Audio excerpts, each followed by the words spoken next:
So 2 days ago, it was Memorial Day.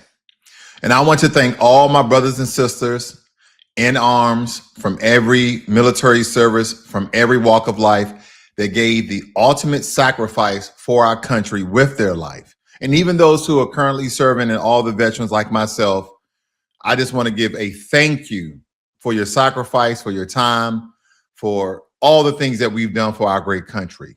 Okay. Now, while politicians drape themselves in flags and thank veterans for their service, I need you to understand something that most people in this country have never been taught. The greatest wealth transfer in American history was called the GI Bill, and it almost entirely skipped Black veterans. I don't think you guys understand, because the Servicemen Readjustment Act of 1944, the GI Bill, created the American middle class. Low interest home loans, college tuition, business loans, unemployment insurance. It is credited with transforming the United States into the most prosperous nation on the planet. Oh my God! A lot of people think that America is a straight capitalist. We're going to do it by the sweat of our brow and getting out the mud. No, America is a hybrid. We are a capitalistic, socialistic country. But in all the creating of this very prosperous middle class and the home loan low interest rates, as well as college tuition funds, Black veterans got almost none of it. That's the truth of the matter. Nearly 1 million Black Americans served in World War II. They faced enemy fire in Europe, the Pacific, North Africa. They came home as heroes, or at least they should have, because I don't think anyone sees Black people, no matter the sacrifice we've given in building the very foundation of this country and fighting in every major war, and have casualties, more so even being a very minute amount of their population. Instead, when those Black American veterans came home, they came home to Jim Crow. See, the GI Bill was administered by states. And if you know anything about 1944 Mississippi, you already know what happened next.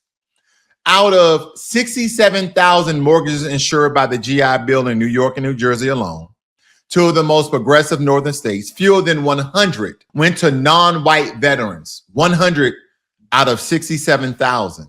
The Mississippi State Employment Service actively steered Black veterans away from professional opportunities into menial labor jobs. And the Veterans Administration financed the construction of entire suburban neighborhoods, Levittown being the most famous, with racial covenants that explicitly banned Black residents from living there. Hypocrisy, my friend. Economics Era wrote a book about this. He called it When Affirmative Action Was White. And a lot of people don't like to believe this, because if you hold some sort of sentiment or subconscious discriminatory, racist, bigoted, thoughts and behavior, then you're going to think that white people never receive affirmative action, that they never were a DEI hire, that they never received socialist benefits, and they did. You can go back to the homestead, social benefits, free land. Somebody had to go. But I digress. But nevertheless, this author, he documented in precise historical detail now how the federal government spent billions building a white middle class while Black veterans were systematically locked out. No matter your sacrifice, Black folk. And I know, there's going to be some racist, white people. There's going to be some racist Hispanic people. There's going to be some racist Asian people, regardless if they comment on that. They're just going to think that our service, our sacrifice, just is not as worthy as others. And if you have a problem, then you should go back to where you came from, where, again, Black Americans, we've been here before the inception of the country. And in that case, if we're going to go back because everybody think that we're all from Africa, then we and you should go back all to Europe, right? Oh my God. We go to Africa, you go to Europe, you go to Asia, right? You go back to the Caribbean, wherever, right? Then no one would be here except the so-called Native Americans.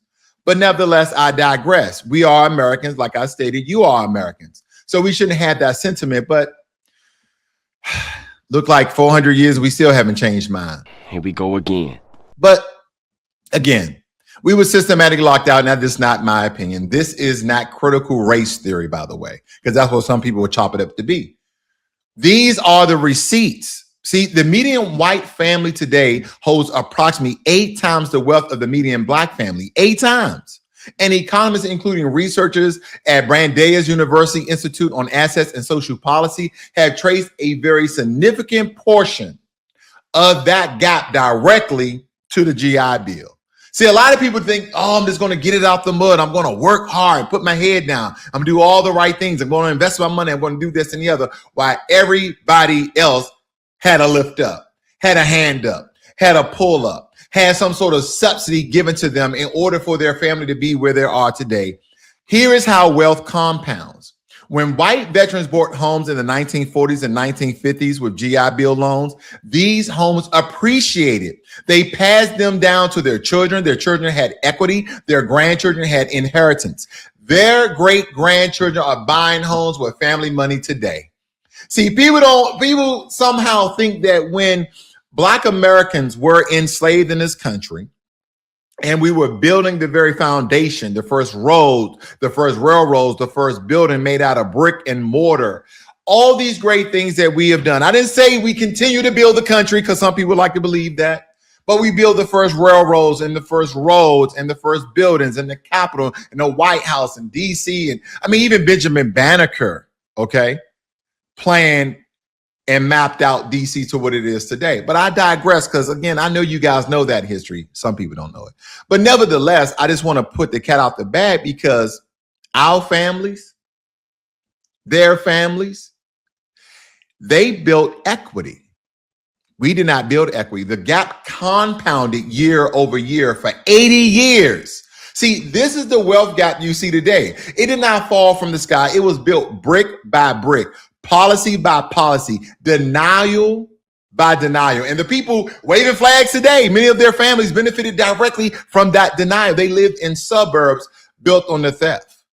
When I tell someone that I was in the service by happen chance or maybe a situation or occurrence or I'm in conversation with somebody, they say, thank you for your service. We have generations of military members who were Black Americans who came home who they did not thank for their service, but they got thanked with Jim Crow. See, we cannot build where we need to go. That's the problem. Now, I really want you guys to connect the dots because this is not just history.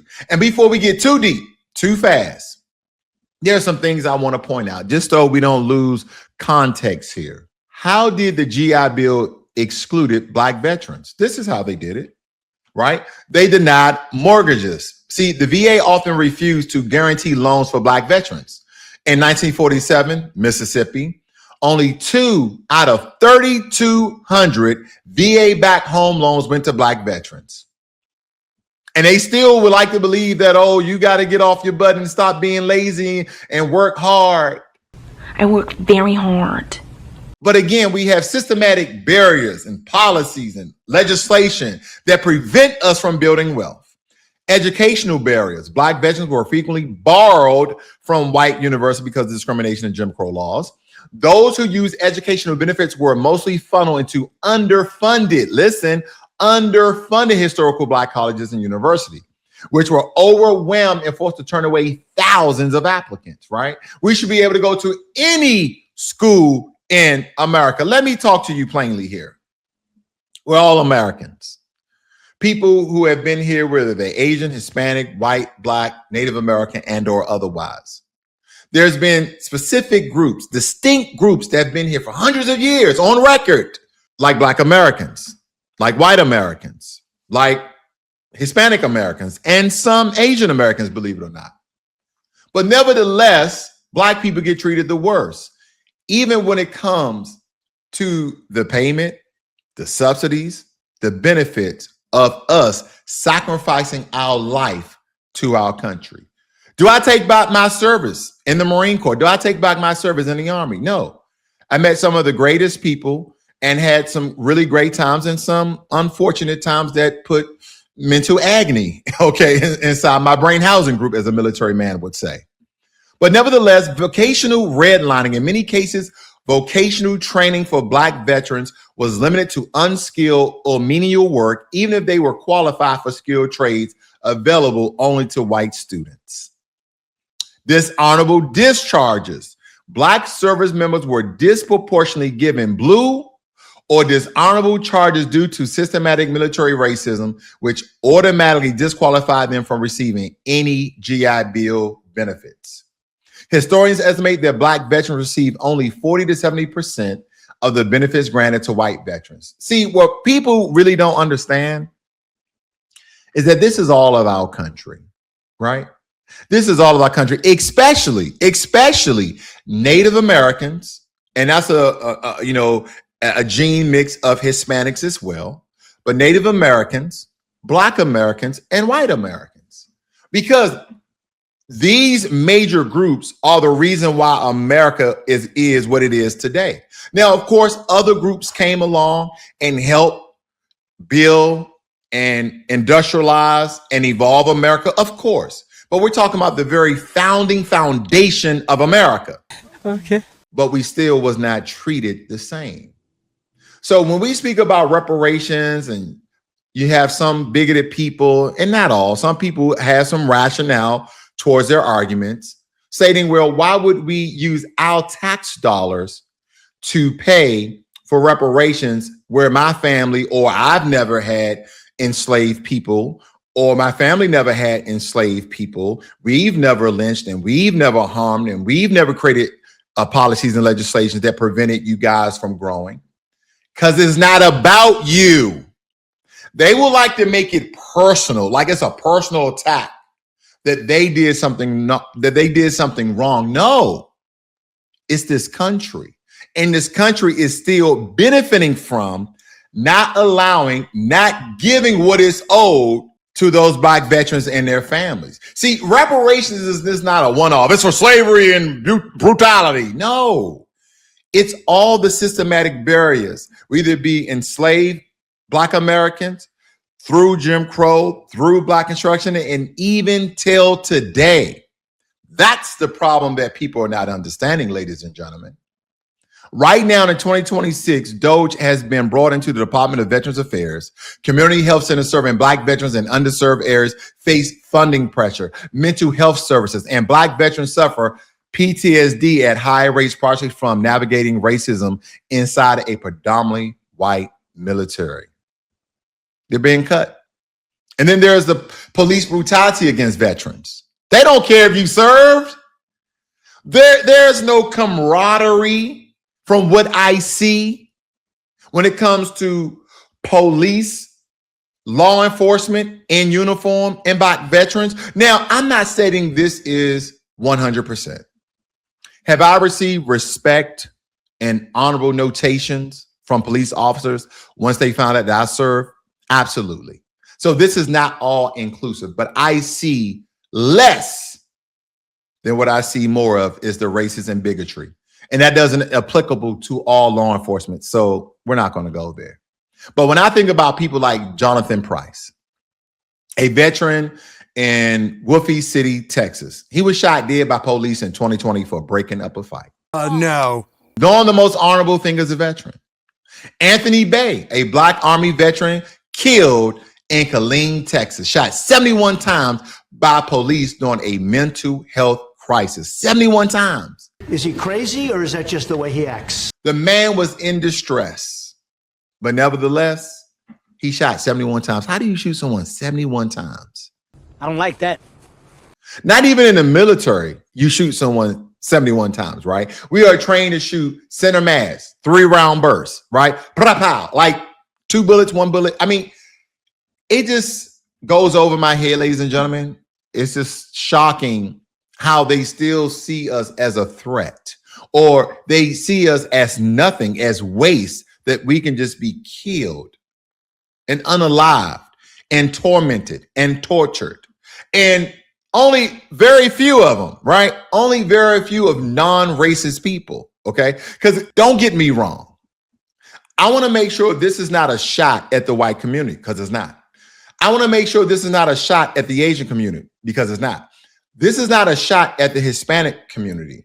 This is a shot at the racist community, whoever they may be, in whatever race or ethnic group they belong to. This is a shot at you, and you know who the hell you are. Shot 71 times in Killeen, Texas. And just for you guys that don't know, because I was stationed at Fort Hood, which is right there in Killeen, Texas. But let me tell you what Killeen actually means.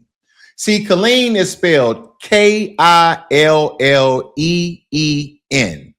And I was once told by a white soldier that Killeen meant kill each and every N-word. What? That's what I was told. What about Casey Goodson Jr., an Army National Guard sergeant in Columbus, Ohio, shot in the back by a sheriff's deputy with a Subway sandwich in his hand? Was it a gun?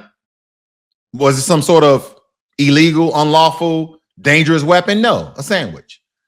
They answered a call. They came home to a war zone. We're talking about our veterans, just with different badges on the other side. So what do?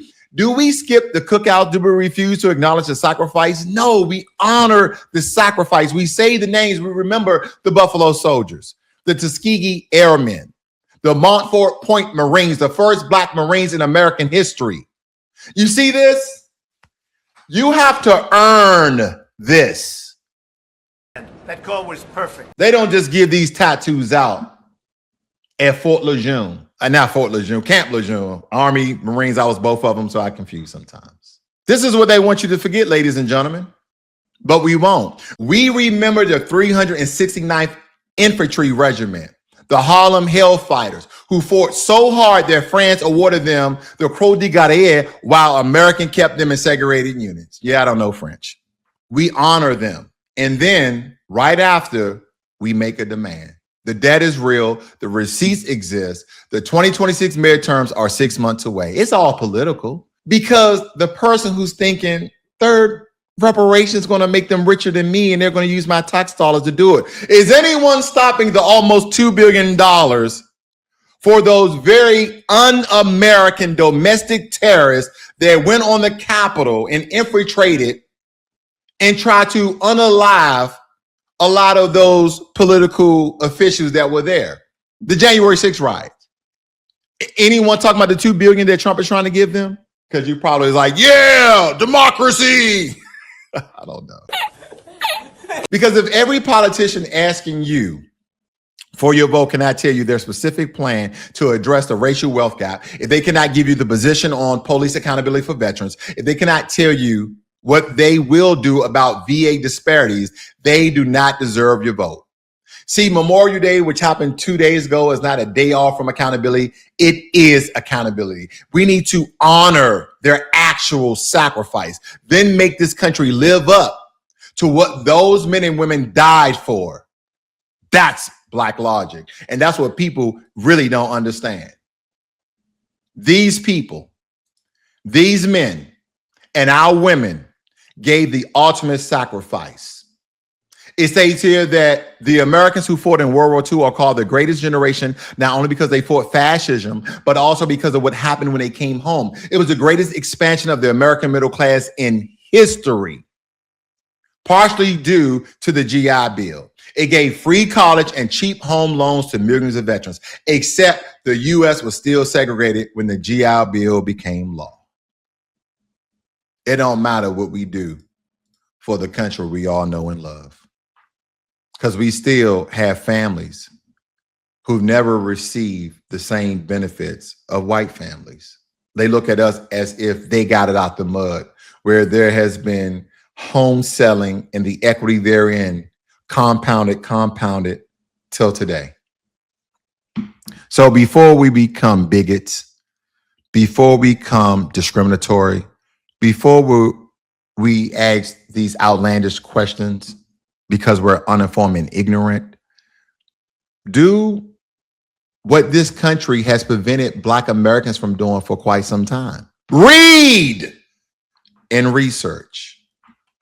See, you want to know why all these barriers are in place? It's simple. The same barriers that they put in place for us are the same barriers that you guys won't even go forth and do. Read and research.